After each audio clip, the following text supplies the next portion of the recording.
black storm coming. See the lightning strike. Black people rising.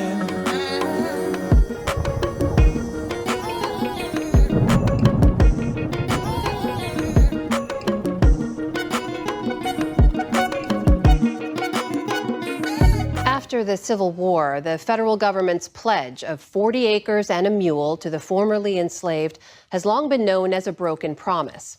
But a new investigative report reveals that not only did the government grant land to hundreds of formerly enslaved people, it also took that land back and returned it to white Southerners.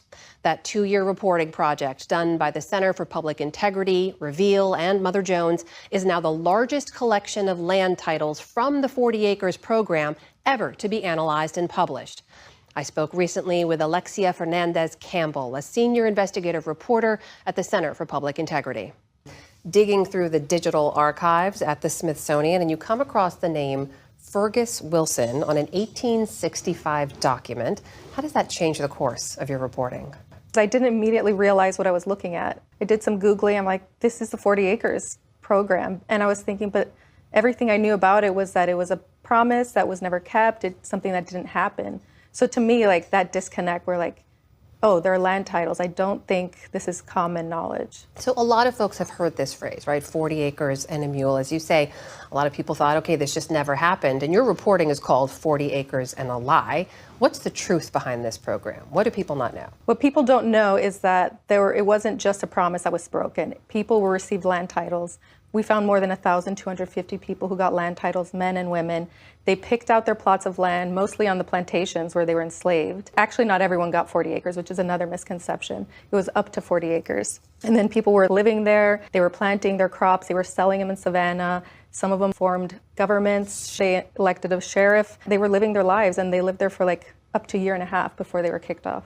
They were kicked off. I want to stop you there so you can tell us a little bit more and also remind people what it took you to get to the point of finding those 1,200 people that you did. You and your reporting team, you reviewed thousands of records, you conducted hours of genealogical research, you even employed artificial intelligence to sort through the millions of documents online.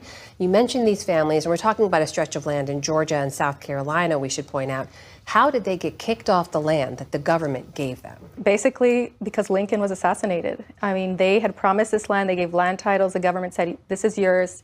You deserve it. You're going to keep it. But Congress needed to make those titles permanent. They had a majority in Congress who were willing to do it. But Andrew Johnson, he was the vice president. He was a white supremacist. He sided with the planters who wanted their land back, and he vetoed every effort to make those land titles permanent. So how were those families removed? They were literally forcibly removed from the land? Some of them were. Some of them revolted. Some of them were pressured to sign work contracts, basically to work for their former enslaver, and some just said no way, and they left. You managed to track down some of their descendants as well. Did they know about the land and the history you're sharing with us now? A lot of them did not. And I even spoke with one descendant who has been researching her family diligently. She lived with her great-grandmother, who was Pompey's daughter, and even she thinks his daughter didn't know. So she was amazed to hear this history.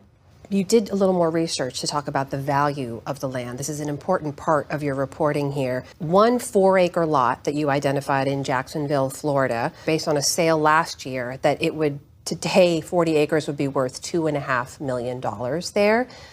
It's not just the land that was lost here in your reporting. Tell me about what else you found. Yeah, well, just that generational wealth that wasn't passed on. You know, this 40 acres land was all the coast. It's like expensive coastal real estate. We found gated communities, golf courses, and restaurants, incredibly valuable lands. This is wealth that was not passed on, and that's kind of what we're trying to show is the impact. This is not a history lesson only. It's the impact on people who are alive today. The people who live there now, the communities that are there now, is any of this history part of what they know? Are they aware of it? No, absolutely not. And it was very jarring for me to go to some places where there's no sign, other than like the Habersham Plantation gated community. That's, I guess, that sign.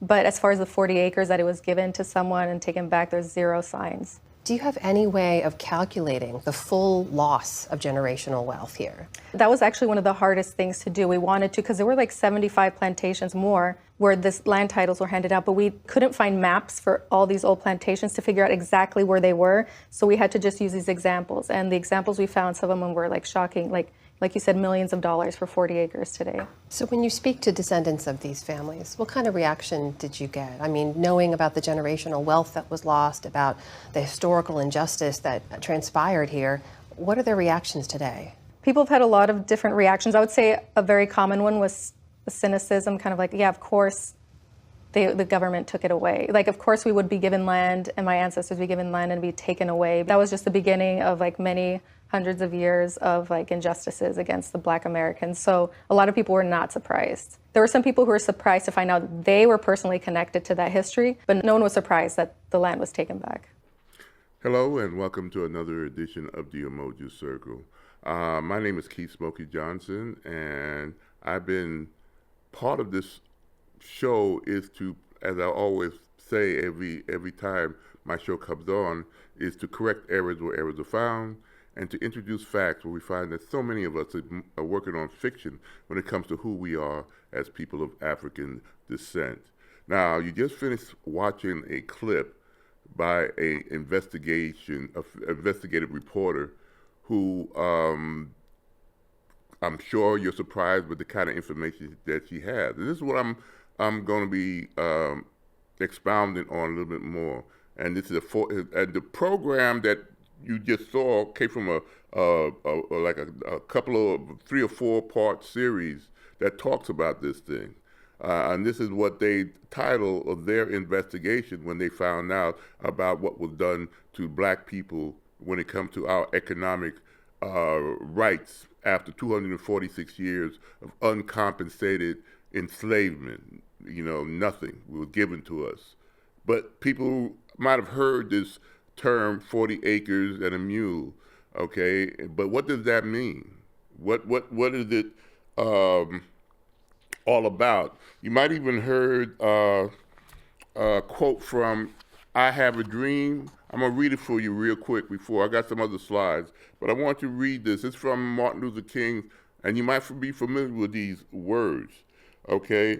From the I Have a Dream speech.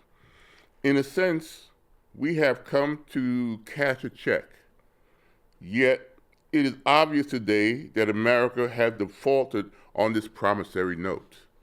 Instead of honoring this sacred obligation, America has given Black people a bad check, which has come back marked insufficient funds.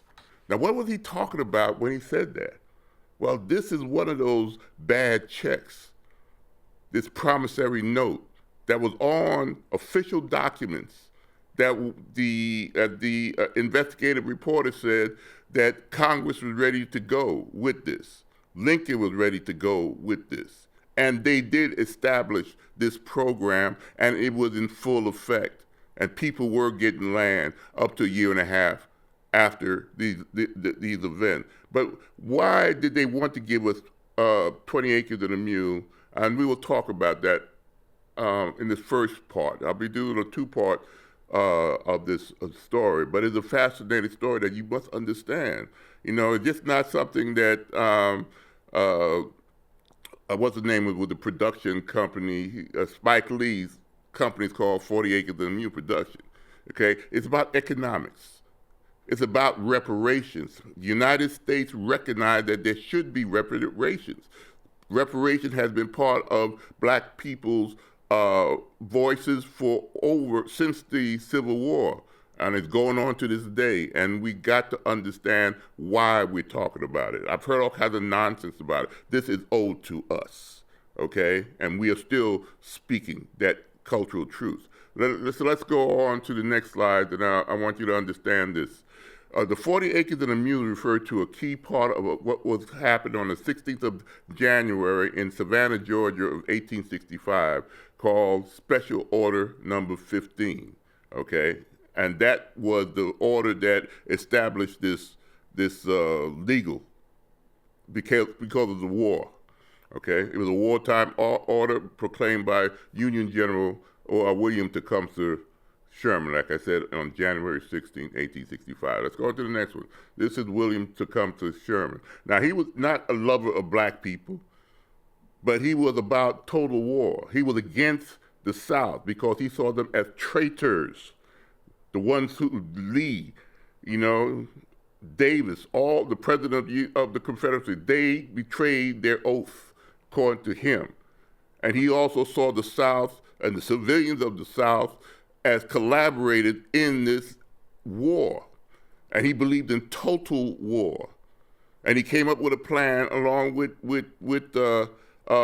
Grant that he would come from the South after leaving Atlanta and come up through the Carolinas and Georgia and places like that. And Grant would go down the Potomac with the Army of the Potomac, which was about 100,000, and they would meet in Richmond, okay? And that was the plan.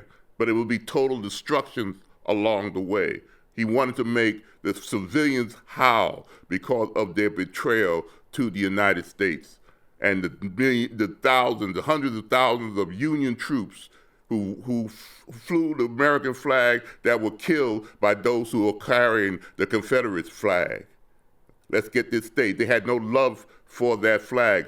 I don't know what people are waving that flag for, but it meant betrayal to the United States. And he had no love for that flag or the people who represent that flag. Let's go on to the next one.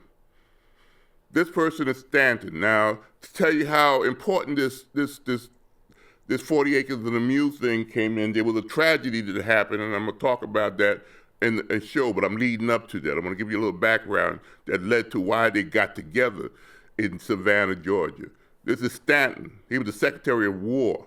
He was a cabinet member of Lincoln. He had Lincoln's permission to come down and investigate an incident that happened along that way, 20 miles north of their goal in Savannah, from Atlanta to Savannah. Okay, they were in total incommunicado. They didn't have no telegraph. Lincoln didn't know where they were. Then they came out from that march to the sea and ended up in Savannah, Georgia. But there was an incident that happened that rattled the Washington, that was in the newspapers, that made the Lincoln administration that just finished the election in November of 1864, and also who claimed the Emancipation Proclamation that I know and you know didn't do anything. But black people who were under the conditions of enslavement in that Confederacy, they made the emancipation work with their feet, and they followed Sherman, you know, when he was going on that march to the sea. Let's go on to the next one. Now, if you look at the right, this is Abraham Lincoln. The pressure that was on this man by the time of this incident, as you can see, that's what he looked like when he first came into office in early 1860s, okay, when he was elected president. But look at him at the end of the war, almost a couple of months before he was assassinated. Different man, different stresses. The death toll was horrendous. You know, the war was not something that you see these reenactors do, which is cute on a weekend, and they shoot these fake guns. Thousands upon thousands of Union soldiers, including 189,000 black troops who fought in many major war battles along the way. He owed them a favor. They put down their lives and didn't even have rights as citizens at that time. So many of us earned the right to be Americans, okay? So let's get that straight. We were not given anything. You know, we were spies. We held Union troops, and we also fought in many, many, many, many battles. Let's go on. Let's go on to the next one. This is the house that meeting came on. It was January 12th, 1865. Okay, and Sherman, after the incident that I'm going to talk about, that I'm going to let you know in a minute, happened, he wanted to see what we could do to rectify what was going on. And he had a meeting with about 20 black preachers. Understand that our black church during that time was our political party. They were the spokesperson for our people. They were also political. They just wasn't in this prosperity nonsense we hear today. They made sure that the community and our people, wherever they were, they would talk for us. Okay, this is a painting that you'll find in Savannah, Georgia, at a historical museum, where the only painting of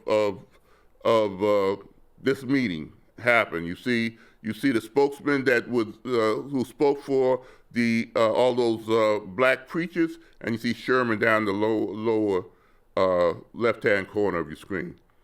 Okay, why was he listening to these black men? Let's go on to the next one. The name of that person you saw standing up there that should be on everybody's mouth today when it comes about economics.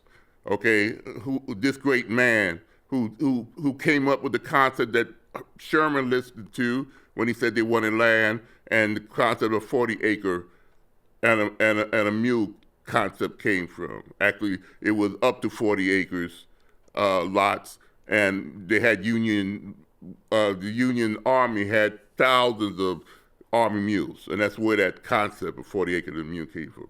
Frazier was a Baptist minister who spoke for a group of black leaders in Savannah, Georgia in 1865. He was a former slave who had bought his freedom just before the war began. In 1850, he worked his butt off and got together $1,000 to do what he needed to do to get him and his family free. Let's go on to the next one real quick. Okay, these are some of the things that he talked to Sherman about. All right, you know, for another person without their consent, he was talking about enslavement. Okay, Frazier said that black people wanted to be free from white men by be educated and own land. These are our demands. Frazier said that black people preferred to live in colonies by themselves because of the prejudice against them in the South. We were not stupid people. We understood racism. We understood that. We were not these slow-witted people that came out of that type of mythology after the war. Frazier said that black people understood that salvation lay in owning their own land and having independence. These were the demands. Let's go on to the next one. Okay. They have a plaque that commemorate that time and Frazier's church. Let's go on to the next one. This came out in 2014. And here's the plaque commemorating that meeting. It's right there in Savannah, Georgia today. They wouldn't make a historical plaque if it wasn't an important meeting. Okay, you had the Secretary of War, who represented the Lincoln administration because he was part of the Lincoln government, and you had General Sherman there, and they came up with on January 16th. The meeting was on 12th of January 1865, and he came up with all those requests. And Sherman listened to him, and on January 16th, Special Order, Field Order number 15 was created, a real situation. Okay, let's go to the next one real quick. Now, this is the land. I want to show you this. This is the land that we were supposed to get according to under that special order. That is 400,000 square miles. You see from Charleston.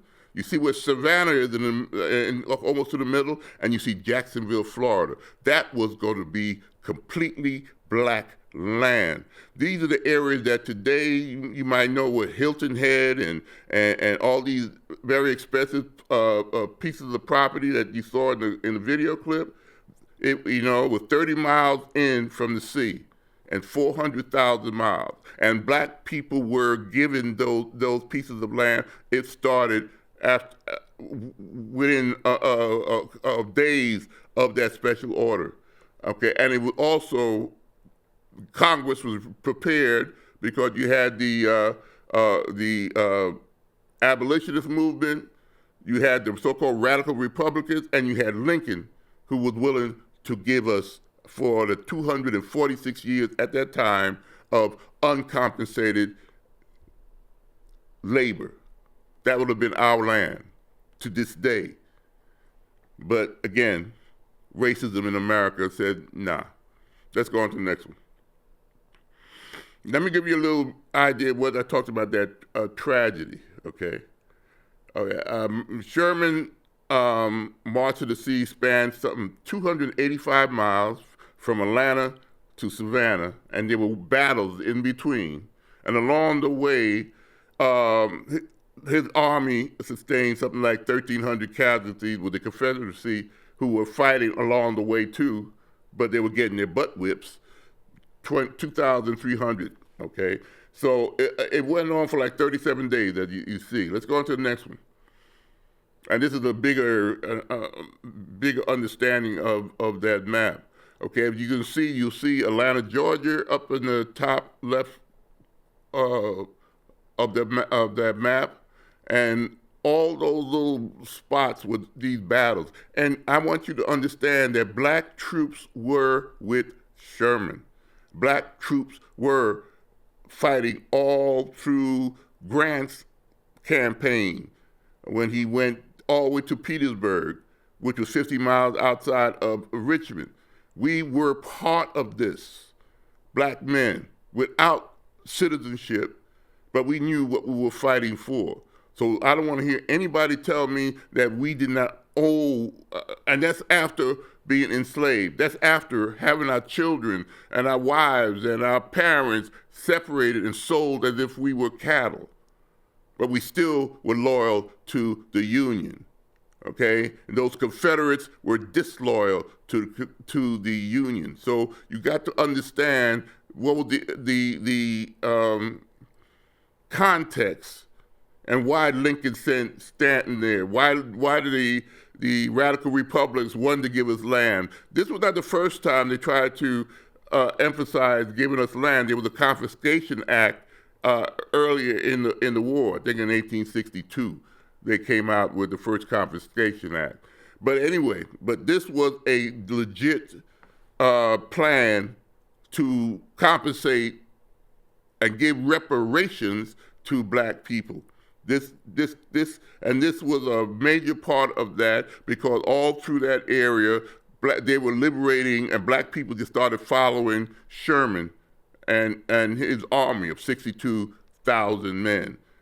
Okay, a 50-mile SWAT of that area going down to Savannah, ending in Savannah, where they met the ships and got resupplied for their further trip up north. But they had that meeting at the accumulation of Savannah.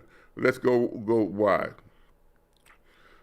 And what was happening with the March to the Sea? This thing called Ebenezer Creek. This is that event that motivated Lincoln and sent Stanton, and the newspaper was on Lincoln, and it was a major political disaster. There was a large, something like 40, anywhere from 17,000, I've seen as high as 30,000 black people that were following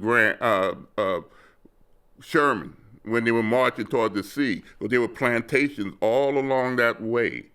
Okay, and like I said, they made the Emancipation Proclamation, even though it was weak law-wise, they made it real with their feet. And they were not stupid people. They knew that they would get freedom if they followed these Union troops. All right, go ahead.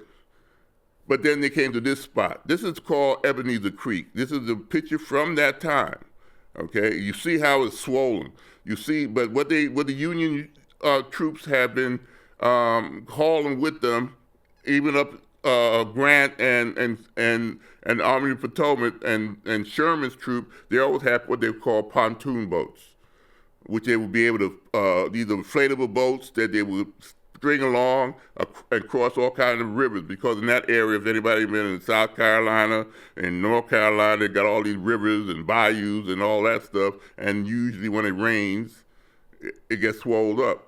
But what the problem was that Sherman was saying that we're moving too slow with all these black folks following us. You're talking about people with their carts and everything that they own following these Union troops, thousands of them, 20,000 to 30,000, but you got a 62,000 length army, all right, going across.